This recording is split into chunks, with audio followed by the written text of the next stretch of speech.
Hello everybody and welcome to the Cultural Resilience Debate. My name is Jenny Jordan. I'm an Associate Professor in Leicester Castle Business School. I specialise in creative and cultural industry management. As such, I'm delighted to be involved in this event on resilience, which is being produced by DMU Cultural Events Management Masters students as a warm-up for the annual Cultural Events Festival, which this year will be online via Facebook Live, amongst other routes, I think. I'm really particularly delighted to have been asked to chair this meeting on resilience in the cultural sector. I've spent the last 11 months in awe of the cultural sector leaders and managers that I work with on a daily basis, seeing how they have managed the constant changes that have been happening around them. And for me, I believe that most people don't get to see that work, that thinking, the genuine management and business management skills that are in evidence in the sector. We hide a lot of that behind a veil of glitz and glamour most of the time in the arts and cultural sector. So today we'll be looking at what happens behind the scenes and how cultural sector leaders are responding, particularly to the COVID-19 pandemic. And the term that has been used to do this is that they are resilient. And being an academic, I wanted to know what that meant. So I went and looked it up. It's one of the Arts Council's 5 strategic goals over the last 10 years that arts organisations become resilient. And so I looked it up, and there are, I don't know how many thousands of definitions of resilience, but what's common to them across all the fields is that it means that individuals and organizations are able to withstand shocks and disruption and then return to a steady state. That steady state may or may not be the same as it was before. And there has been much talk, I think, for the last 12 years since the financial crisis about new normals. And we're looking, I think, again at more new normals post-pandemic and what that might mean. So we asked the panelists to respond to 3 areas. We asked them what vulnerabilities in their organisations or across the sector have been exposed by COVID-19 and how do we respond to that? Can we identify examples of good practice, particularly within Leicester's cultural sector? Has the pandemic really exposed the issue of low pay and precarious work in the sector, and what can we do about that? I think some questions about cultural policy as well, which always interest me. The 1.5 billion COVID recovery fund that the government produced was prioritised for the cultural crown jewels, which meant large and established organisations, often in London. And what does that mean? Are there differences for resilience between large and small scale cultural organisations? Are there perhaps benefits for being smaller organisation with lower fixed costs? One of the themes in the management literature around resilience does say that small and medium-sized enterprises often come out of shock and disruption and do better than the larger organisations.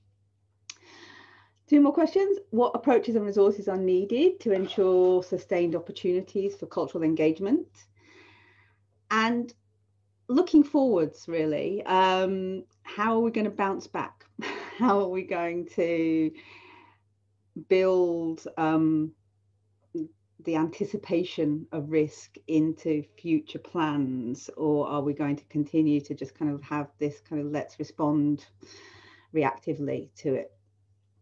So I'm going to stop talking now, and I'm going to ask each speaker to speak for 10 minutes.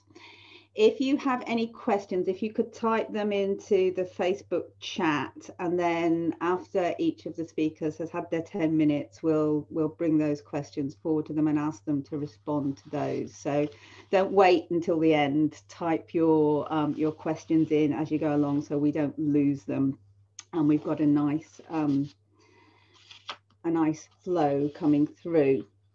So the participants that you can see on your screens are Christina Wigmore. Chris is Business Development Director at Soft Touch Arts, a Leicester-based youth arts charity.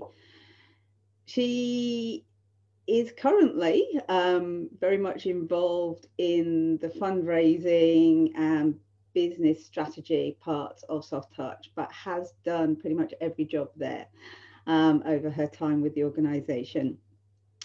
She's developed and run creative projects with disadvantaged young people, raised funds for purchasing the current building on New Walk, and organised a royal opening as well, which I think is quite impressive.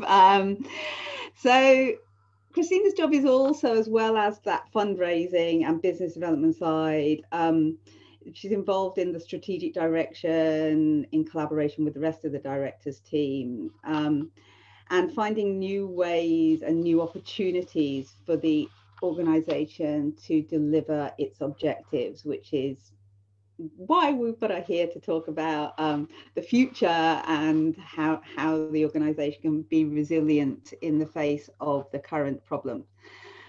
And Christina herself is also a resilient individual. She's adapting to change as she's currently taking a part-time degree at Demotford University in fashion and textiles, a master's. So, you know, that's also part of, I think, what we're looking at. It's not just organisations that need to be resilient, it's the individuals within that.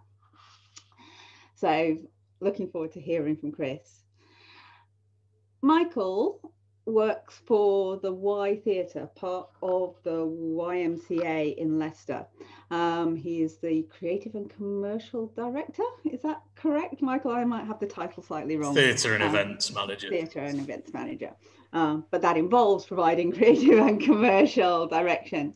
The Y is a beautiful 350-seater venue, which is Leicester's oldest surviving theatre, having opened in 1900, so 120 years old. It hosts over 120 shows a year, from comedy, theatre, music, dance, family shows, and new performance, cutting edge work by students from DMU quite often. And it builds on and is part of the YMCA. So social purposes are fundamental to what the Y Theatre does as much as they are to the YMCA. So the venue programs events and shows that seek to represent the community of Leicester as a whole and to support the young people that the YMCA is involved with. So Michael leads the events team and has responsibility for all of the customer experience elements, which must be difficult at the moment, Michael, and safe operations. And obviously those are things that are under particular scrutiny when we're in an era of social distancing. So I'm sure there's been a lot of pressure on you to do that. So Michael himself has also been adaptable and has worked across a range of arts organisations in the East Midlands, and you know, is passionate about encouraging people into this sector. So finally, Rosanna Kant is community manager for the Audience Agency. So the Audience Agency is an Arts Council funded consultancy which works across England, supporting arts and cultural organisations to understand more about their current and potential audiences. And Rosanna's role within that is to encourage organisations to become more data-driven, so to use more research to actually understand who their audiences are and what their relationship with them is and could be, So personally, Rosanna has also worked across a range of different arts and cultural organisations across the East Midlands and national strategic bodies. She has an MA in Arts and Festivals Management and from DMU, and now lectures on the BA Arts and Festivals Management, the programme which runs the annual Cultural Exchanges Festival. So I'm now going to hand over to Rosanna for your 10 minutes. I would ask Chris and Michael if you could switch off your microphones and your videos, and then hopefully that will enable Rosanna to have the floor. So over to you, Rosanna. Lovely. Thank you so much, Jenny, and thank you for inviting me to be part of today. I'm very pleased to be speaking to you all. I'm going to attempt to share my screen, so small amount of faff probably going to just take place while I do that, and hopefully it will work. Just need to let it in a second. Lovely. Okay, so I hope somebody will let me know in the chat if this isn't presenting correctly, but hopefully you can see the first slide which says resilience and who I am. So I'm Rosanna Cant, community manager, as Jenny said, working across England. Oh, just check the chat a second. Didn't actually tell me. No, it flashed up and then it's gone. So if somebody, Jenny, pop on if it's not displaying correctly to tell me it's not, but I'll carry on anyway. It's fine, we can see it. Oh, lovely, cheers, thank you. So yes, I work for the Audience Agency. The Audience Agency, actually, though my role is working across England, we do work in Scotland and Wales as well as internationally. So we are a not-for-profit charity based in the UK, but we do also have international sort of perspective as well. We have at the heart of what we do at the Audience Agency a collaborative principle, and very much in my role as community manager working with partnerships across England, it's very much about collaborating and bringing together data sets, sharing data, sharing knowledge. We work a lot on, in terms of our sector support remit with Arts Council, on developing users' abilities and a platform we call Audience Finder, which has a national data set that sits underneath it, which is sort of a great tool for organisations to get to know their data a bit better. We work on sort of research and analysis more broadly than just Audience Finder as well. And we're all about being audience-centred for innovation and change. That's just a little bit about the Audience Agency if you're not familiar with us. So I wanted to just start really with talking a little bit about resilience as Jenny says, a slightly problematic term sometimes. And this is a document, a report I'll quote from on a couple of slides here. What is Resilience Anyway, which was a review that Arts Council commissioned Golant Media Ventures and the Audience Agency back in 2018, so pre-COVID, to sort of undertake a review. So this was a literature review as well as a sort of a survey, bit of research across the sector to kind of look at and really probe the idea of resilience and sort of review it. So among the extensive findings, three things really, really clear. There is currently, in 2018 anyway, little consistent practice in resilience measures within the sector or decision making based on those measures. And there's a genuine willingness in the sector to embrace innovation and core behavioural shifts so that long-term resilience kind of can be achieved. Yet there's a mismatch between those resilience building behaviours that members of the sector consider most important and those they believe to be widely practiced. So that's an interesting, I thought interesting, hopefully you do too, starting point to the chat. Just positioning sort of resilience as being slightly, even before COVID, slightly sort of strained in the sector. I also wanted just to mention the careful use of the word and how it's sort of applied. This was a great quote, again, from the same report, where the survey respondent has said the word resilience, just like diversity in our sector, is increasingly used without definition, in the same way that diversity tends to assume the perspective of a white, male, well-educated middle-class norm, brackets, there is a danger that by using the word resilient without proper definition, we might end up re-inscribing inappropriate values rather than actually addressing uncomfortable truths. So there are some uncomfortable truths even before we get to COVID about resilience that we know has been identified as a kind of sector-wide sort of issue. And then I think it's worth saying it's taken on new meaning. So before COVID, resilience, I've sort of put some rudimentary sort of illustrations here.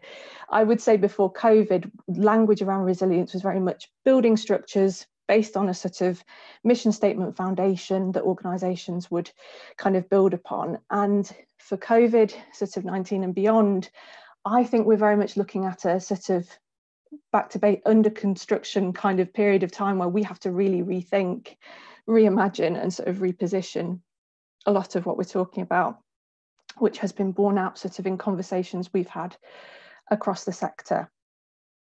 So to return to the audience agency and thinking about our approach, and sort of one of the questions we're grappling with today is sort of what needs to be done in response to COVID as a sector. This jazzy ear here is just representing the fact that we at the audience agency wanted to undertake a great deal of listening, and we believe that that was the most important sector support response we could provide in the first place. So we listened, and we listened really, really hard to organisations, because actually what they were saying in terms of resilience, maybe before COVID, is not necessarily what they found themselves, the situation they found themselves in when COVID hit. So we took a lot of time to have that consultation, to have reach out across networks and to work with individuals and organisations to position the support correctly. And actually we see that as an agile process. That's not something that's done and dusted and one sort of support package to rule them all forever after. It has to evolve. So one of the questions as well today that we're grappling with is around the language of, is it back? Is it forwards? And again, from the review, the What is Resilience Anyway review, there was a great sort of table of looking at the difference between bouncing back versus bouncing forward. And actually bouncing back is about surviving, enduring and strength building based on sort of prior state and looking to return to a prior state.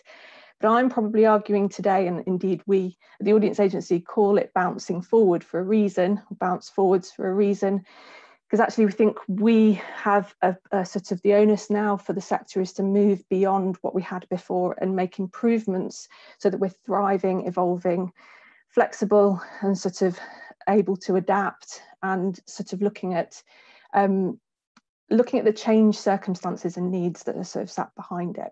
So that's why we have a package called Bounce Forwards, which is all about planning for resilience. What we want to do is sort of fundamentally support change. We heard that lots of organisations, in terms of their vulnerabilities, were talking about their agility and ability to move with change. And actually that was sort of sped up during the first sort of phase of COVID. And lots of organisations were reaching out for evidence to make decisions, looking to platforms to support, so have connections and do some learning, and they needed it really quickly. So what we wanted to do was package up everything that we had to sort of position the best support we could for that change. So just quickly, in the Evidence Hub, what we've focused on are sort of these areas at the minute, and it's evolving all the time. So we've been looking across audiences. Obviously, that's what we do. We're very audience focused as an agency, but actually the sector have grown even more audience focused, we think, in this time. Some organisations are talking about going completely back to scratch with audiences. So we really need to make sure that we're doing that. In terms of sales and sort of looking at digital, online and exclusive, that's to do with research, and then a sort of original and exclusive, research that we're doing ourselves, and then a research roundup that looks at the research that's out there in the sector as well, because we heard from lots of organisations that they just were overwhelmed. There's lots out there, we know that, and we could be that conduit and that platform for them to engage with the wider research. So this graphic here is just to sort of kind of emphasize what I want to say mainly about resilience at this time. And this is probably a phrase that's been used a lot during COVID, so apologies if it's slightly cheesy, but we are not all in the same boat is the quote that I want to say. We are all in the same storm, some are on super yachts and some just have an oar. And this is the point that I want to sort of bring in the kind of points about good practice and points about the uncertainty and sort of job elements that Jenny mentioned as questions. So in terms of good practice, if we think good first, where I've seen good practice, including in Leicester actually, is organisations that are able to recognise that they might be in a big boat and another organisation is out there in a smaller boat. Connecting and sharing resources and acknowledging that has been sort of where I've seen the good practice. I think in terms of the uncertainty that is being faced and choppy waters, if you want to extend the analogy here, there's the especially in terms of the nature of the jobs, as sort of Jenny mentioned. I think actually, yes, definitely the low paid nature of jobs and the uncertainty that those jobs face in the arts is a problem, but also we need a variety of skills to help sort of firm us up for the future. I think also we need diversity of workforce more broadly. That is going to be something that we need to sort of face in the coming years. So in all areas, ethnicity, race, disabled employees, and backgrounds of a diverse nature, socio-economic diverse nature, all of those things need to go into the mix when we think about perspectives in this storm that we're all in. I'm trying to make sure that I am sticking to time, so I'll whiz through. Main point now that I wanted to just say is that the I'm talking over, sorry, I'll just really quickly wrap up then. Cultural consumption continues. So if you're in a big boat, you probably have been able to pivot. And we found that digital pivoting has led to some really interesting sort of dynamics and shifts in audiences. So just to say, give a mention to our digital audience survey that you can take a look at. And I think it just very much depends if you're in a big or small boat as to how you've been able to react to this in terms of still being able to reach an audience. Yeah, sorry, I sped through that, but hopefully that was useful. So yeah, I'll stop sharing now. That was great. Thanks very much. I've got some questions that I want to come back to at the end as a result of that. So I think that's fantastic. If we move straight on to you, Michael, now, and yeah, the floor is yours. Thank you very much. I'm not as well prepared with some lovely slides, but I will do my best to try and stick to 10 minutes. So in terms of resilience as an organisation, it's been a really interesting period of time. Obviously, being part of a wider organisation does help us to an extent. The YMCA has a core purpose, and certainly in terms of my role as theatre and events manager, it encompasses an awful lot. The events factor is obviously the larger part of my job, but supporting the frontline service that is a charity under these circumstances, with the primary purpose of ending youth homelessness in Leicestershire, that has been the priority. So managing to fit a normal theatre and events role around that has been really interesting and actually opened our eyes to an awful lot. What we've had to consider here as an organisation and as the theatre specifically is our focus has always been around our income generation and the taking away of the status quo and the new, you know, our original source of income and generating that income was shows and conferences, room hires, and obviously at the moment that the restrictions and the initial lockdown hit in March, all of that was brought to a halt. Now, the question that we asked ourselves at that moment in time is, how can we be the best business that we can be, but also how can we be the best employers that we can be? So to touch upon the jobs aspect of this, at the point in time that the furlough scheme was announced, we took a view that our casual employees, for want of a better description, our front of house team, our bar staff, the people that we do not engage with daily, but are here and obviously serve a very important purpose for us as a business, as the meeters and greeters, the first people that you see when you enter this building. We've actually continued to retain their services throughout this process. The extension of the furlough scheme has been really useful for that. And obviously, initially that was planned to stop in October, has been extended several times since. And so that has aided us in that process. But without those, what we want to do is make sure that we're looking after that level of input, and that we're ready to hit the ground running when we do eventually see restrictions lifted. I mean, Leicester being in the position that it's been, where there's only been a very, very small window of time at which we could actually deliver shows with restrictions in place. It's meant that we as a business took a view that it wasn't financially viable for us to actually open the building. What we've had to do is we've had to look at alternative ways of engaging an audience. So we are still offering live streams, digital content, which Rosanna's just touched upon. But we are reliant on others to provide us with that service.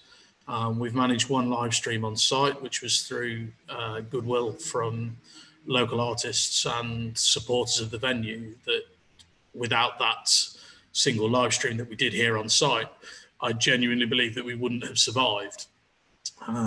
It was significant input at a time where we weren't able to generate any income.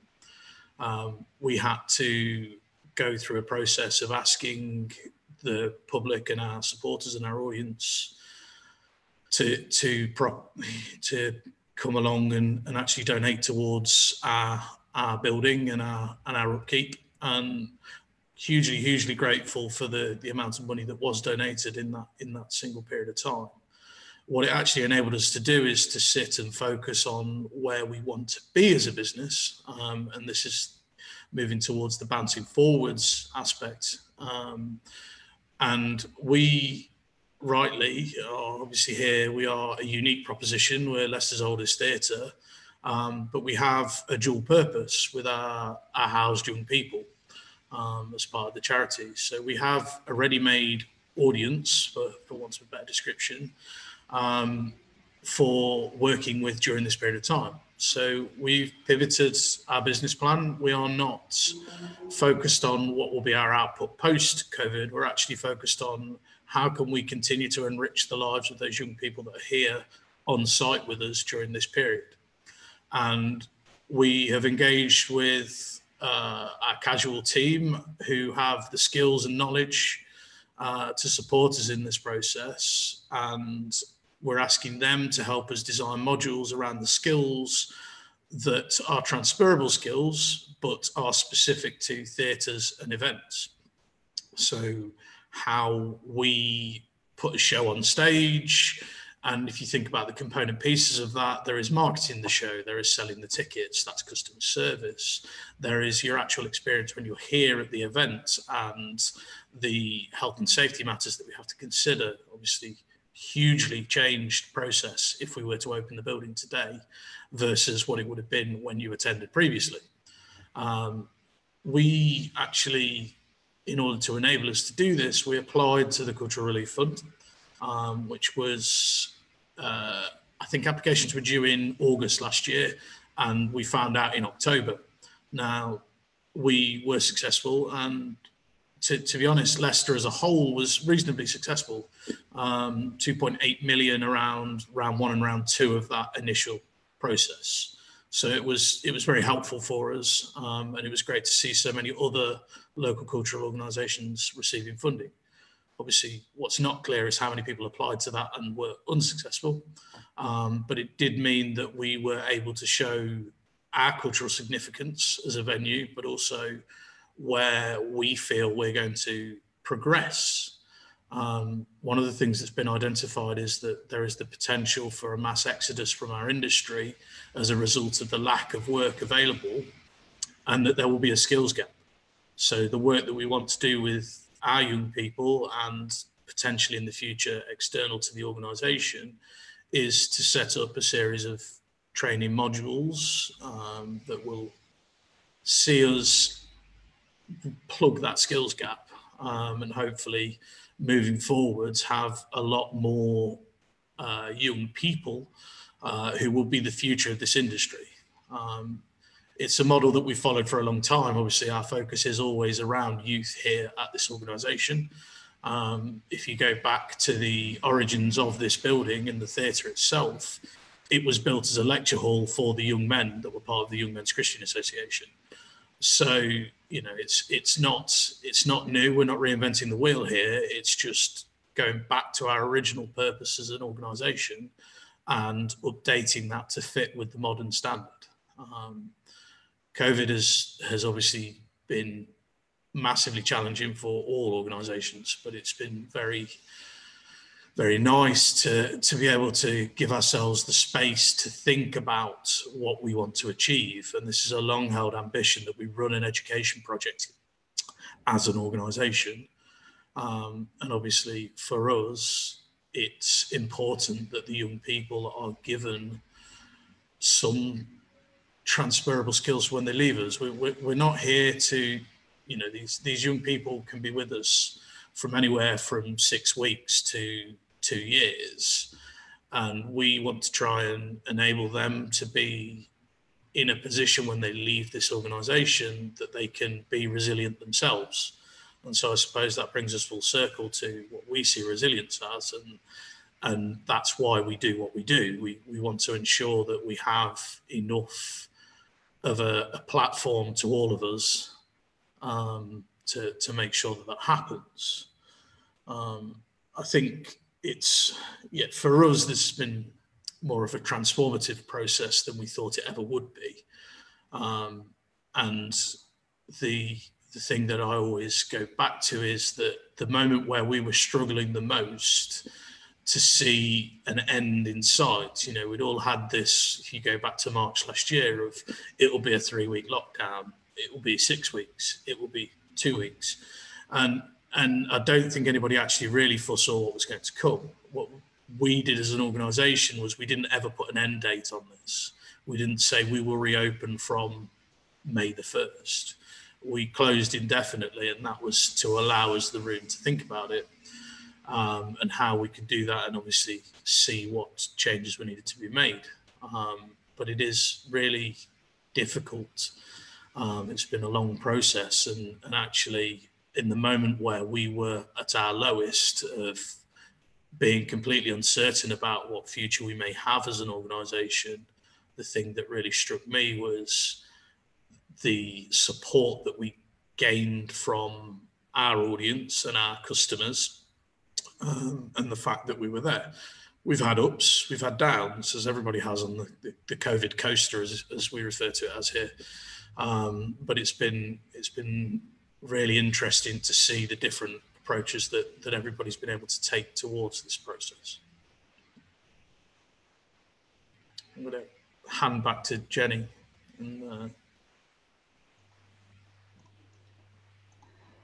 Thanks very much, Michael. Really interesting. Again, I have some questions that I'm going to come back to you with. Oh, sorry, there's my timer going off. So you did that with 10 seconds to spare. So without any more ado, I'm going to hand over to Chris Wigmore now. Hi, Chris. Hiya. Hi, everybody. It's great to be here, part of this debate. Yeah, I am the Business Development Director of Soft Touch Arts. As Jenny said, I've been there over 20 years. Soft Touch Arts itself has been going for 35 years. So we always consider ourselves a resilient organisation, just because of that, really, that we've managed as a fairly small niche youth arts charity to kind of survive for that long and thrive, really, and grow and develop. A quick summary of what we do. We engage, much like the Y, really, and we work in partnership with the Y, sort of disadvantaged and vulnerable young people who have some kind of challenge in their life that's holding them back, and mainly sort of in the 13 to 25 age range. And we engage them in a whole wide range of creative projects that are relevant to their culture, both from our building on New Walk, opposite New Walk Museum, and we go out into the community and engage with schools, different community settings, particularly in areas that are considered to be disadvantaged. And our work really is about using the arts to build young people's kind of confidence, expand their horizons, give them new skills, and give them opportunity to be part of the cultural life of the city. When COVID hit, it was just like, oh God, this is just threatening our whole mission and vision, everything we do, because what we do basically is we give those young people that don't get the opportunities to engage in creative activities, or sometimes even social activities, the opportunity to try something different and come together with other young people. So, and build their confidence and skills through group work. So it was a real, it just threatened our whole kind of mission and our whole ethos of what we do. We had to change, as most organisations, really, really quickly, to running things online, which we did. It was really difficult for our staff, to make that changes. As a small charity, we couldn't just go and buy loads of equipment. It was a challenge.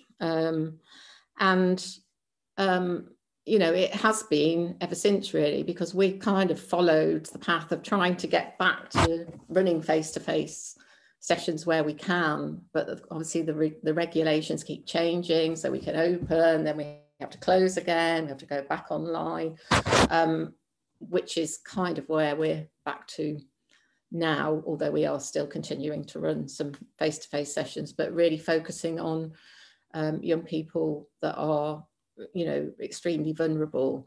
And what's difficult for us is being able to run kind of new projects, or actually in some cases to achieve some of the outcomes that the funders asked us to achieve originally.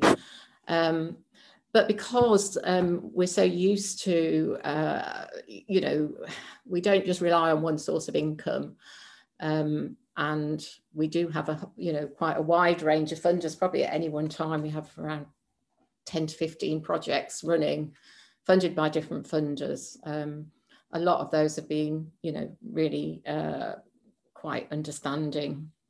I think we've been affected in different ways to organisations that rely on an audience, and totally understand that it's so hard for those theatres like the Y, and other organisations that rely on an audience. They're just really not viable in the current climate, and so have relied on things like furlough and the kind of cultural recovery grants. We ourselves have also had to use the furlough scheme. I think we'd be in a really different position now if that scheme hadn't been running, really. And it's really difficult for us to plan ahead, because we don't know what's going to be happening. So I think, you know, moving on to examples of good practice and how, I suppose, how we've kind of used the time during COVID to reach out.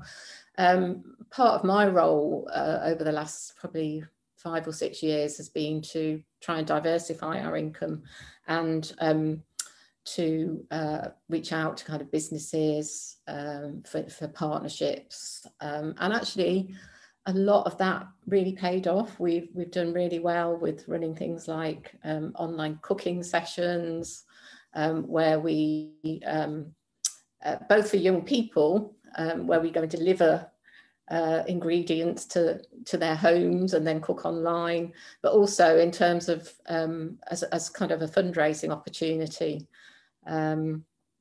We've, you know, a lot of those businesses have supported us, much like the Y. Really surprised, in fact, you know, we've generated quite a lot of income, and that goes back to the expectations for cultural organisations to diversify income. I think we have, so that, you know, that has helped, really helped us kind of get through the last few months. You know, there are lots of great examples of local organisations, you know, doing creative things online or delivering art packs to people so that they can get involved in things. One of the things I think has really, I don't know, raised the profile of the arts really is, you know, Grayson's Art Club. I think it's fantastic because I think it's taken what the arts can do for people into people's homes. And I'm really hoping that when we go and talk to businesses to get them interested, you know, they will have seen that and some of those amazing stories. The lad that made all the little models, for those of you who've seen it, the lad that made the little models, I mean, it just changed his life, and that's what the arts do for people. So having something like that, that's going out to the nation is fantastic. So the low paid nature of the arts, I think it's not ideal, but I don't think that's necessarily affected arts organisations' resilience, although, you know, we may lose some of those kind of freelancers and sessional staff that we really rely on, who may just sort of give up. But I know the Arts Council are very keen on supporting freelancers, and in their recovery funds, you know, that was a key objective really, to kind of keep being able to pay freelancers. And we certainly have, or we've used this furlough scheme, you know, to keep those people on board. So moving on to the question of the cultural recovery funds, and kind of protecting the UK's crown jewels, and the debate around that. I think certainly the first round seemed to be very focused on, you know, venues, which understandably so, because they've just lost their income. I think the second round is slightly different, and it's looking a bit more to the future. But I think, and this happened with so many funders and it really affected us, we weren't in a terrible financial position. We were kind of, I mean, through using the furlough scheme mainly and raising other income that we didn't really expect to raise. But it's really the future that we're concerned about, because so many of those funds were emergency funds, but actually it's the next year to 3 years that is so worrying, because it's so hard for us to plan now. Funders are starting to open up their, you know, or, you know, back to business as normal. But, you know, there's going to be a lot of organisations applying for those funds, a lot of competition. And it is just so hard to plan and to do that new work, especially when you need to engage with people, really. You know, starting our projects online with the kinds of young people that Soft Touch works with is really difficult when we're already you know, engaging with them, it's a lot easier. So, you know, that is a challenge. And, you know, approaches that are needed to ensure sustained opportunities for cultural engagement. I think it is that. It's understanding that things take time to plan, and organisations are planning ahead, and that's so difficult now. So, you know, funders kind of understanding that, and that now it needs to be planning, you know, planning ahead, not just responding to what's happening now. You know, this kind of the pandemic and all the regulations changing has forced us into just being reactive rather than looking forward. But obviously there are things that we've learned, you know, there's some good practice and interesting stuff around digital. But again, that depends on people having access to digital, and also the kind of skills, you know, those quick upskilling things that are needed in organisations, which is quite hard to do when you're trying to just juggle so many different things and keep the organisation afloat. So what's meant by resilience and sustainability? I think resilience, certainly for our organisation, is part of our DNA really. You know, we can never take our foot off the pedal. We're having to think differently and change. I don't know if we will ever go back to how things were, but we certainly, we're working away at trying to do what we do and still achieve our goals and missions really. So, you know, lots to look forward to, but a big mountain to climb to the other side. That's brilliant. Thanks ever so much, Chris, and the other two. If you could put your microphones and videos back on, Rosanna and Michael, that would be great. Thank you. So we've got quite a lot of really interesting questions. So I'm going to have to leave mine to see if we've got time for it, which I'm quite frustrated about. But it's better that we actually ask other people's questions. So I think the first one that I'd like to put to you was a question about whether the changes that you're seeing, to what extent you think those will be rolled over into future practices. So I'll start with you, Michael. Yeah, I mean, from a venue's perspective, we very much expect the physical changes that people see could be there for the foreseeable. There's an element of customer confidence and audience confidence. The idea of 300 people being sat knee to knee is alien right now. You can't even have two people in a room in some cases, and that anxiety that it causes people. So I think that will be a factor moving forwards. I think ultimately the way that we view it is that with the right show, people's minds will potentially switch off about that fact. They will want to see what they want to see. You know, if there's a big name comedian that they've always wanted to see doing an intimate show, that may outweigh the possible negative in their mind. But I think that the physical, you know, wearing a mask, having screens, one-way systems, sanitizing your hands, I think they're all positive in some respects, because it does add to that customer confidence. Rosanna will know that there's been a lot of surveys done around what the audience wants to see when they come to a venue, what makes it feel safe. And a lot of that is physical changes. It's not about mental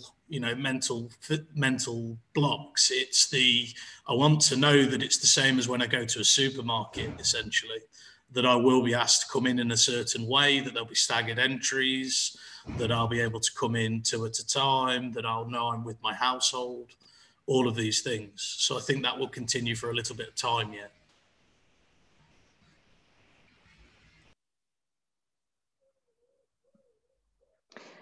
Oh, was that me, Jenny? Next, did you say? Yeah. Yeah, I don't know if Michael and Chris would agree with me, but I was just going to say that I think that lots of organisations pre-COVID would say that they were in survival mode some or all of the time, with certain funding landscape shifting and sort of some of the pressures sort of existed before, actually, and what COVID has done is acted as heightening all of that and sort of putting everything in double speed. So pivoting and sort of thinking about finances, thinking about restructures, thinking about skills. So I think actually it's just sped up change and learning and all the sort of resilience coping that has been happening anyway, and it's just sped it up. So I think it is here to stay, because everything that we're learning and adapting and working on now is going to be still useful post-COVID. So I think lots in terms of that strategy and the thinking around resilience that's being done, I think it's definitely here to stay. And I think that's if a good thing can come of it, maybe it's that's happened and has taken place. Thank you. So, Chris, I'm really interested, because this is something that I, as a teacher, think about a lot with the university students. There are things where it's been okay to move online, but it's really helped me to focus, I think, this pandemic on what is uniquely something that you can do in a face-to-face environment. And that seemed to be something that was coming out of what you were saying. So I guess, how do we unpack what we can keep from these new ways of working, and what we actually say, no, we do need to go back to the old, let's all be in a room together kind of processes? Yeah, I mean, I think for us, we've recognised that some of the young people that we work with engage better. Some young people that are really kind of shy or unwilling to engage in face-to-face sessions are come out of themselves on digital platforms. So but it's a real mix that we need to use moving forward. We wouldn't want to do that all the time, but I think we've recognized keeping in touch with young people, just doing that individual contact works well. But actually things like music, we do loads of music just does not work on trying to do a music session where you've got lots of young people, it because of the time lag and things like that. So some of our creative processes don't work online. Things like cooking, creative cooking is brilliant. It works so well, and we'll continue to do that. It reaches out to engages young people, and that thing of, we call it drive-by cooking. We drop the ingredients off and then they are all making it and showing them. So yeah, it's just recognizing what works and what doesn't. I think what the difficult thing is engaging for the first time with a group of young people online.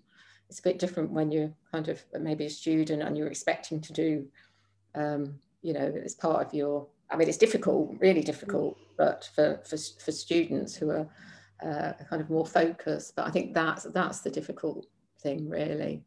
And it's just taking what works, I think, what works well, and understanding that we're probably... Could I follow that up, really? Because it feels to me that actually all three of you are talking about being at a point where you have moved from being at crisis, how do we just survive, to thinking, okay, what next? How do we build on this? Are the funding bodies and your partner organizations, have they got there yet? Are they also thinking about the future, or are you ahead of them? Chris?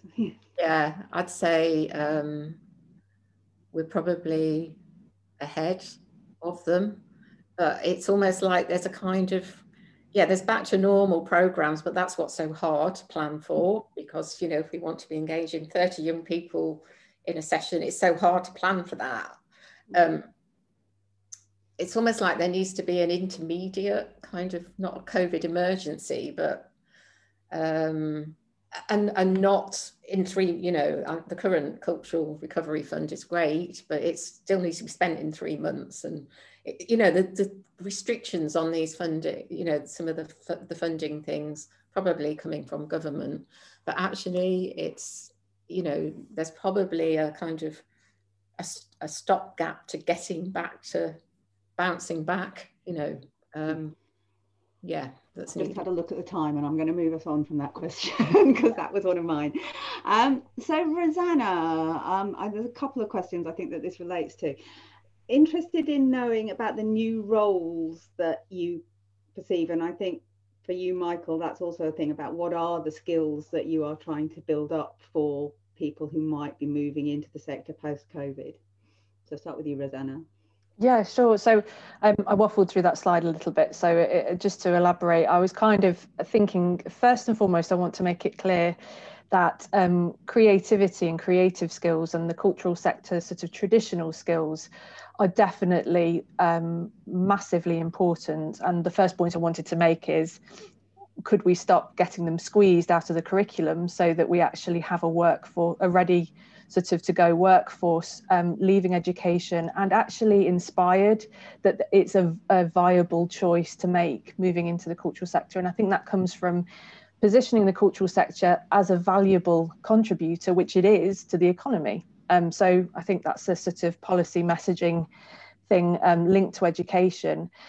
But then my second sort of point would be, and this has existed pre-COVID, is that there can be in some organisations, not all, but I have witnessed a sort of nervousness or fear over non-creative roles that are so necessary in organisations, and non-creative types of work. So, for example, I'm going to talk about data because it's the audience agency's perspective, but data can still be, and certainly was when I started in the arts and cultural sector, such a dirty word, yet it's so important to have those skills in the sector. We need good data sort of workers. We need people who are financially savvy and good with spreadsheets. We need people who are administrators, who sort of work on hospitality side of things. We need quite a mixture of skills that I don't think we always articulate. And certainly during times sort of COVID, when organisations have been pivoting and needing financial sort of savvy and credentials in their workforce, and needing also digital skills, which has come about sort of really quickly. Organisations have found that they've been streaming or they've been presenting work in a completely different way. And sort of not only are the skills really needed, but also the tech and the resources behind that. So that's my sort of perspective really. And let's stop treating sort of data and spreadsheets as being dirty in the arts. They are needed. They are really good and can be really supportive to the sort of creative work that happens as well. Thank you, Michael. Yeah, I mean, we'd echo that here, really. We had to we were forced into a restructuring of the organisation as a result of the furlough scheme planning to end in October. And what we've actually had to do is to merge a lot of roles that were already merged, dual purpose roles anyway. If we were looking for recruitment, new recruitment now, the skills that we're looking for aren't actually any different to what we looked for pre-pandemic. It's just that obviously what you've got now is a much more affluent market, as it were. There are more people in that job pool than there were previously. And so you may find that there is someone that had the skills that wasn't available to you previously that is perfect for what you're looking at. When you're going through and you're scoring candidates these days, it's extremely difficult. And that's why we're focused on the young people's aspect of this, is because often they're not given the opportunity. If someone won't give you that experience, you will always be outscored or outweighed by another candidate. So that's the main difference for us as an organisation, and why we're so focused on making sure those skills are imparted as soon as they can be. And I think your point, Rosanna, around the curriculum is exactly that. What I don't think that people realise, that people in the creative industries have to have, many, many hats that we have to wear. I have to be good at business. I have to be good at finance. I have to be good at all of the traditional subjects. but I also understand and completely need to know about the creative aspects of this industry. Personally, I'm not creative, but that's what makes me a good manager, because I can lean on the people in my organisation that are creative when I need something making in that vein. Brilliant, thank you. I'm going to move us on because we are running out of time. So quick question for you, Michael, from Connor. Do you think being Leicester's oldest theatre helped with you bringing public attention when you needed to fundraise? I think what it helps in that there is 120 years of history. I don't think necessarily holding the title as Leicester's oldest surviving theatre specifically is what helps us. But what you realise when you do have to make that public call is just how many people you have engaged with. You know, it may be that they attended a show with 7 people at it, but those 7 people could be the 7 people that are the most generous. It could be that they came along with a school and they saw, you know, they took part in something like the Comedy Festival and the Laugh Term Comedy School. You know, we have lots of partnership work like we do with Chris at Soft Touch, where if we didn't have these organisations and lots of partnerships and people coming into this building, not necessarily accessing us for a show, but using the facilities, we wouldn't have that reach that we've had. So yes, it is important, but it wasn't the primary reason, we don't believe, for that fundraising drive. It's about the history having given you those links and those networks and being part of the wider cultural ecosystem in the city. Yeah, and it's a very important ecosystem, Leicester's cultural system. Absolutely. So I'm going to go with the negative question and then the positive question, I think. So Mariana wanted to know, how could we avoid layoffs during the pandemic? If there are ideas that people have or kind of funding streams that you can point us at, I think. Anybody? It's a really difficult one. I mean, there's lots of ways that you can avoid them in terms of the way that you look to restructure a role. And obviously you have to go through a consultation process before you make somebody redundant anyway. So it could be that you can create another role, but it's only possible to appoint 1 person into it rather than the 3 that previously were in it.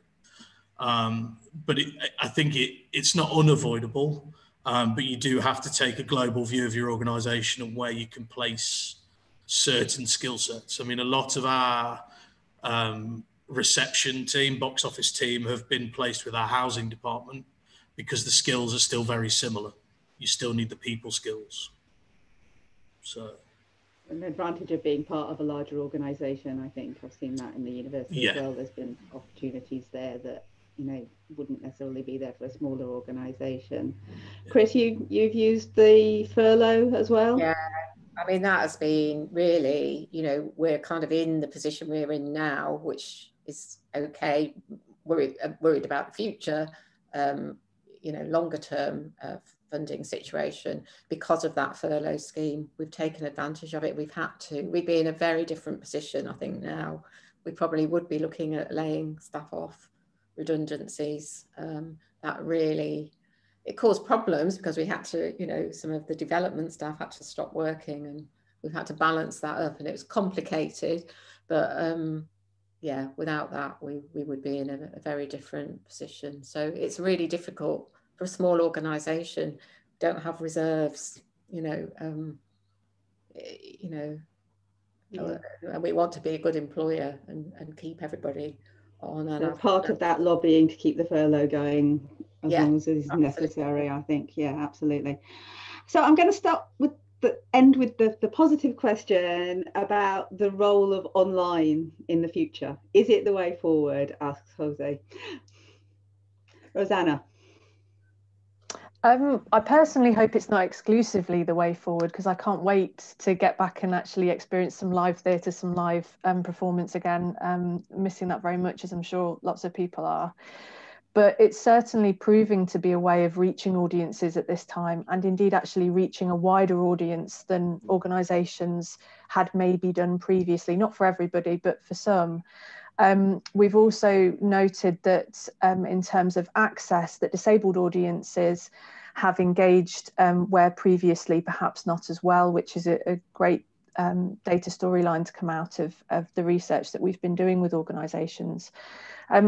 So I hope it's not going to be the only way in the future. I know it won't be, but I think it's got to be a strong component of the offer in the future. And I you know, and it's not for us to dictate or it be dictated to organisations on how they do that and how they deliver that, because streaming won't be right for every performance space, and sort of virtual museum exhibitions won't be right for every museum. But that I think there should be some element thought about for a digital offer, because it's proved that that's been a way to reach audiences at this time.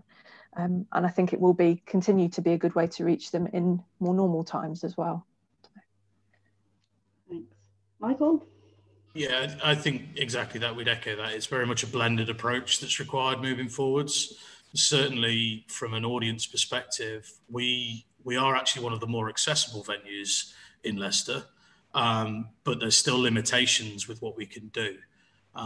We're a listed, grade 2 listed building, so we can't make physical alterations that allow us to go and whack cameras everywhere around our building.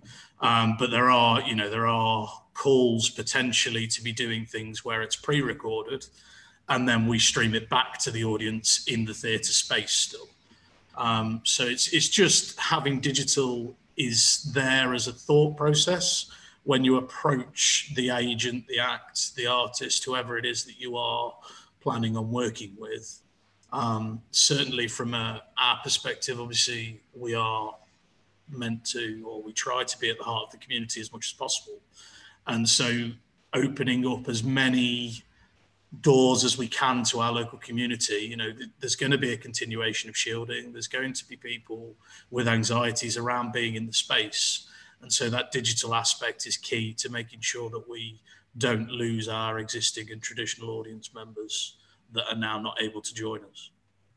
Thank you. And Chris, we've talked about this a bit anyway, but yeah, if there was anything you wanted to add. Yeah, I think for us it would be, I think we might all cry if digital was the only way that we could operate as an organisation. It wouldn't work long term. We'll take the good things that have worked and build that in, and things like online exhibitions of young people's work have been fantastic, little films of what they're doing, showing what we do. But the other thing is it's equality. A lot of the families that we work with, they have one phone. They're trying to do schoolwork around one phone. They just don't, they have a phone, and you can't, it's really hard for them to do some of those kind of online activities. So it's the equipment and, the people that we work with having the, what some people take for granted just isn't there really. So it's leveling up that playing field really. So access is still always going to be an issue, online or offline, just in slightly different ways, I think. Yeah. That's been brilliant. Thank you very much. I'm not going to do a massive summary.